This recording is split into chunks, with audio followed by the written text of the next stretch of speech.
우리 한번 더 기도하겠습니다. 존귀하신 주 여호와 아버지 하나님, 아기 예수의 탄생을 기쁨으로 맞이하며 준비하는 믿음의 교회와 종들을 축복하여 주시기를 원합니다. 주의 성일에 하나님의 성전에 모여 예배하오니 우리의 예배가 오직 하나님께만 영광이 되게 하여 주옵소서. 하나님, 이 시간에 살아계신 하나님의 말씀을 선포합니다. 하나님의 말씀을 통하여 전하는 자나 듣는 자가 서로 깨달음을 받게 하시며 하나님의 은혜가 가득할 수 있도록 주 여호와 하나님이 함께하여 주시기를 원합니다. 말씀의 은혜 가운데 함께하사 깨달음 있게 하여 주시고 말씀을 붙들고 한 주간을 살아가는 데 부족함이 없도록 성령 하나님이 함께하여 주옵소서. 살아 역사하시는 예수님의 이름으로 기도하옵나이다. 아멘. 할렐루야. 오늘 복된 주일입니다. 하나님이 기뻐하시는 모든 은혜가 주의 교회와 믿음의 성도들에게 함께 하시기를 주의 이름으로 기원드리겠습니다. 우리 옆 사람한테 한번 인사할까요? 당신은 사랑받기 위해서 태어난 사람입니다. 한번 인사하겠습니다. 당신은 사랑받기 위해서 태어난 사람입니다. 우리 뒷사람에게도 한번 더 할까요? 당신은 사랑받기 위해서 태어난 사람입니다. 네. 많이 웃어주면서 인사하는 모습이 참 아름답습니다. 당신은 사랑받기 위해 태어난 사람입니다 라는 말보다 더 기분 좋은 말은 없을 것입니다.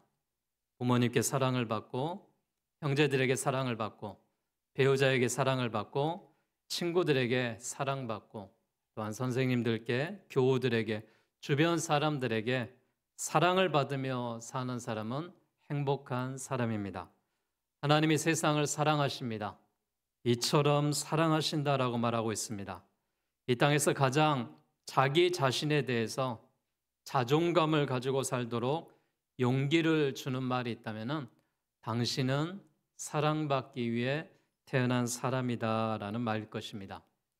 사랑받고 사는 사람은 복받는 사람들입니다. 복받는 가정이 어떤 가정입니까? 사랑이 풍성한 가정이겠죠. 온 가족이 사랑하며 또한 은혜를 나누며 서로 아껴주며 한 가정에서 살아가는 가장 아름다운 가정이 복받는 가정일 것입니다. 행복한 직장이 어떤 직장일까요? 사랑하는 일터, 우리가 같이 만나는 사람들이 매일처럼 보면서 서로 행복을 누리는 직장이 된다면 그 직장은 행복한 직장이 될 것입니다. 여러분 어떻습니까? 여러분은 사랑받는 사람입니까? 아니면 행복을 주는 사람입니까? 아니면은 나를 통해서 사람들이 조금은 불편해하는 그런 사람들입니까? 여러분을 진심으로 사랑해주는 사람이 어디에 있다고 생각하십니까? 가정에 있다면은 그 가정은 행복한 가정이 될 것이고, 직장에 있다면은 그 직장이 행복한 직장이 될 것입니다. 친구들이 있다면은 그 친구와 이웃을 통하여서 우리는 행복을 누리는 사람이 될 것입니다. 사랑을 주는 사람이 교회에 있다면은 교회에 오는 발걸음들이 행복한 발걸음이 될 줄로 믿습니다. 오늘 거룩한 성일에 하나님의 성전에 나와서 예배하는 여러분의 한 사람 한 사람의 예배가 위로 하나님 앞에 연락되는 예배가 되고, 또 성도를 보는 이 기쁨 가운데는 함께 은혜가 될 수 있는 놀라운 역사가 이 거룩한 성일에 함께 하시기를 주의 이름으로 기원합니다. 여러분이 아무리 대단한 재능을 소유했다 하더라도, 많은 재물을 소유하며 탁월한 지식을 소유했다 하더라도 사랑받지 못한다면 우리는 불행할 수밖에 없습니다. 그런데 놀랍게도 하나님께서 우리 한 사람 한 사람 개인들을 사랑해 주시겠다라고 말씀하고 있습니다. 성경은 우리 하나님을 사랑이 넘치는 하나님이다라고 강조하고 계십니다. 그래서 오늘 본문의 말씀에 하나님이 세상을 이처럼 사랑하사라고 말씀하십니다. 여기서 세상이라는 것이 무엇입니까? 사람을 가리키는 말입니다. 따라서 우리는 세상이라는 말 대신에 자기 이름을 넣어서 읽어도 좋을 것 같습니다. 하나님이 세상을 사랑하사 이렇게 말하는 것이 아니라 하나님이 나를 사랑하사, 자기 이름을 한번 넣어서 그렇게 한번 해봤으면 좋겠습니다. 한번 같이 해볼까요? 하나님이 은석이를 사랑하사. 다시 한번 해볼까요? 시작. 하나님이 은석이를 사랑하사. 하나님이 나를 사랑하신다라는 말씀을 계속해서 강조하고 있습니다. 오늘 본문의 말씀에 누구든지 믿으면은 그 믿음으로 인하여서 영생을 얻게 된다라고 말씀하고 계십니다. 부모나 자식이나 부부간에 서로의 사랑을 믿지 못한다면은 우리의 가정은 깨지고 말 것입니다. 그러나 서로 사랑한다면은 어려움이 있을 때, 힘든 일이 있을 때 우리는 담대하게 이겨나갈 줄로 믿습니다.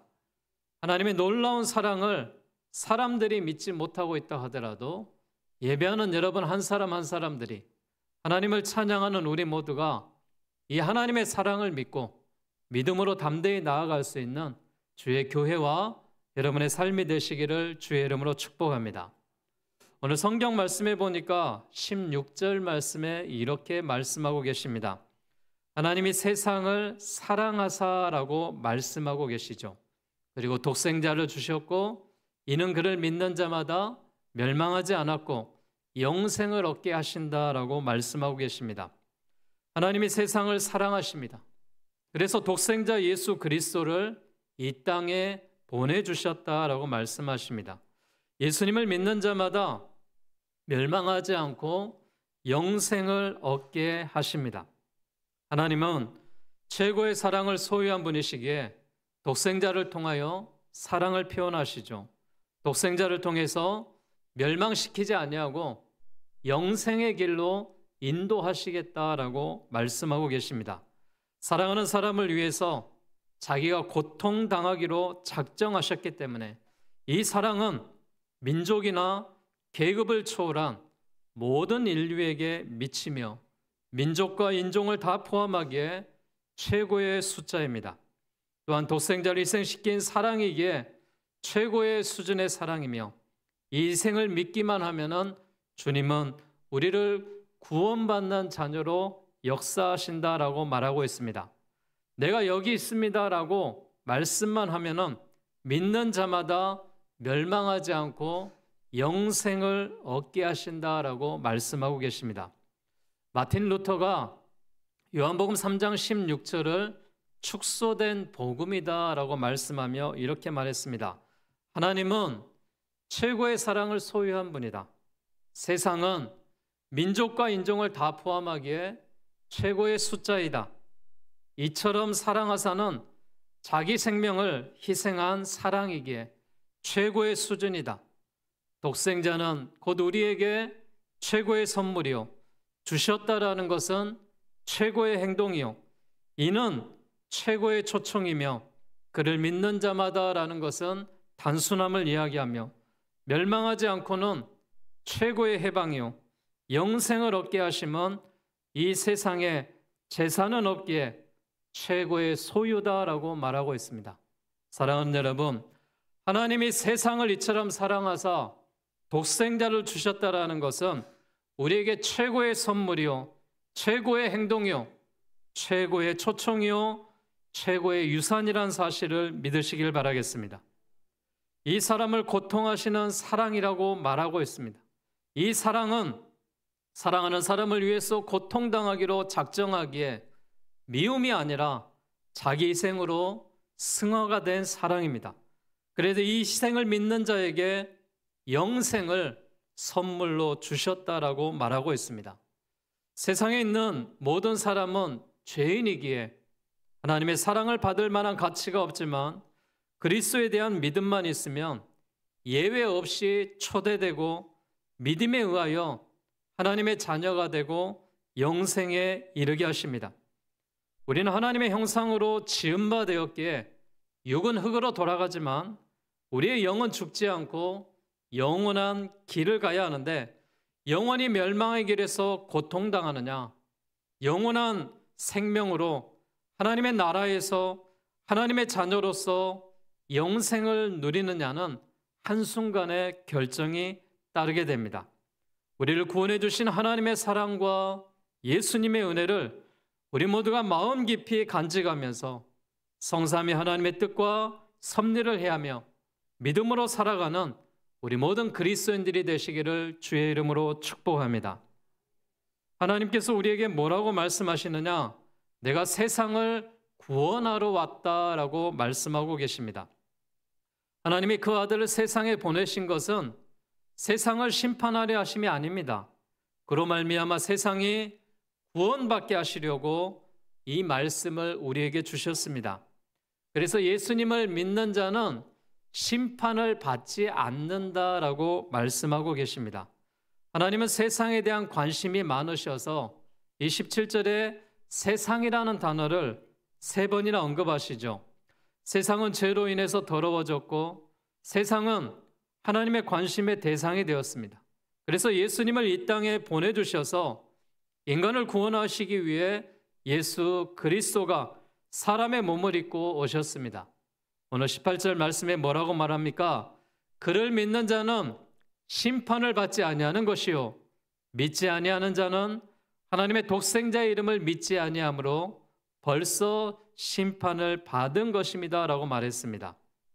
하나님께서 세상을 창조하실 때 선하게 창조하셨죠. 여기에 악이란 전혀 없었습니다. 그러나 인간의 범죄와 함께 세상이 타락합니다. 더러워집니다. 그리고 이때 하나님의 심판 아래 놓이게 되어 에덴 동산에서 쫓겨나게 됐죠.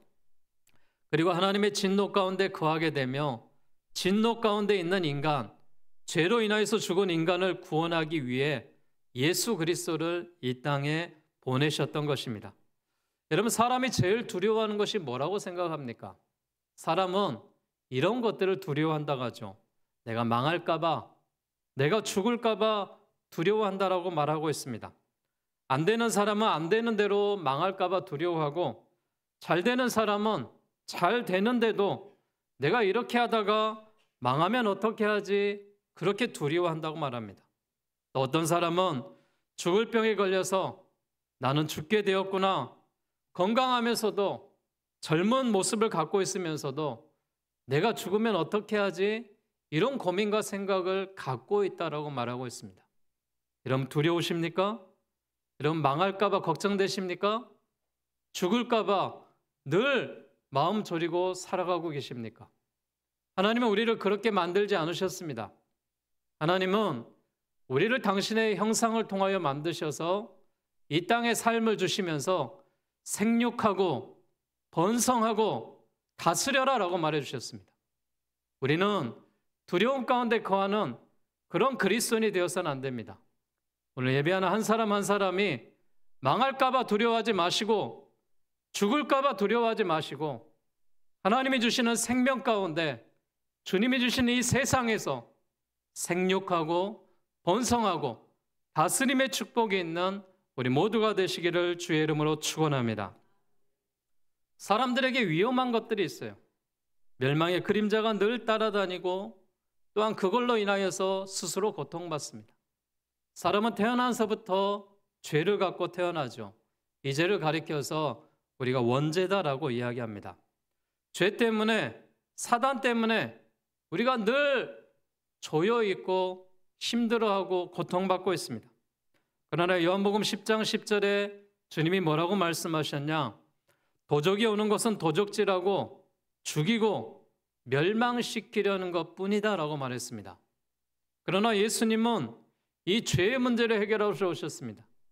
사단의 마귀를 쫓아내기 위해서 오셨습니다.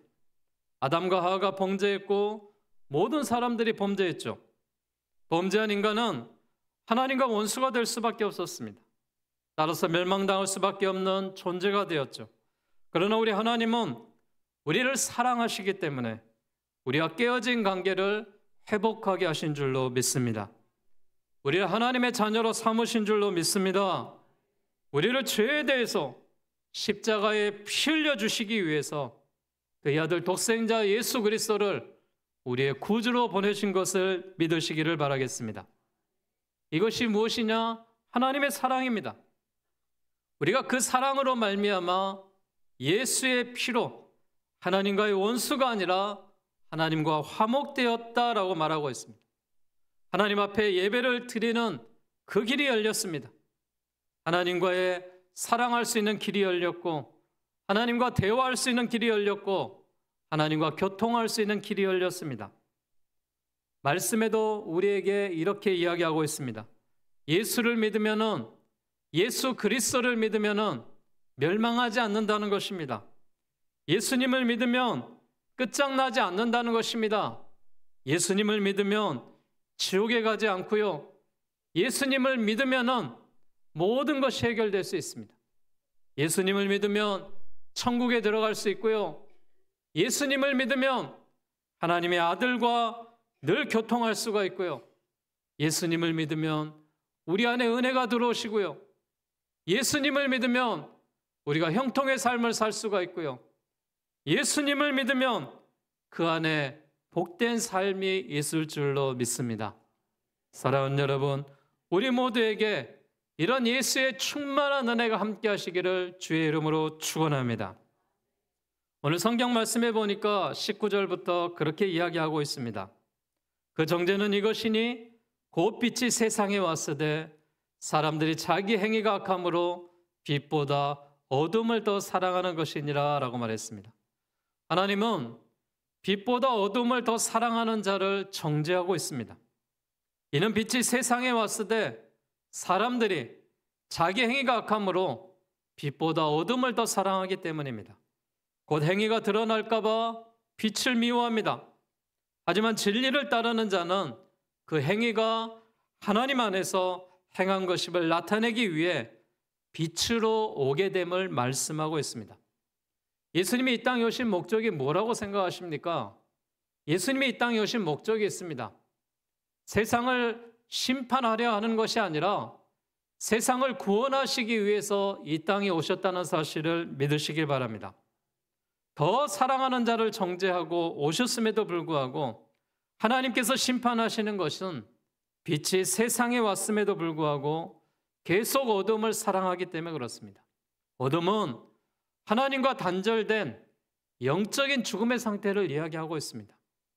여러분, 우리가 어둠 가운데 거하게 되면은 그 어둠으로 인하여서 불안해질 수밖에 없습니다.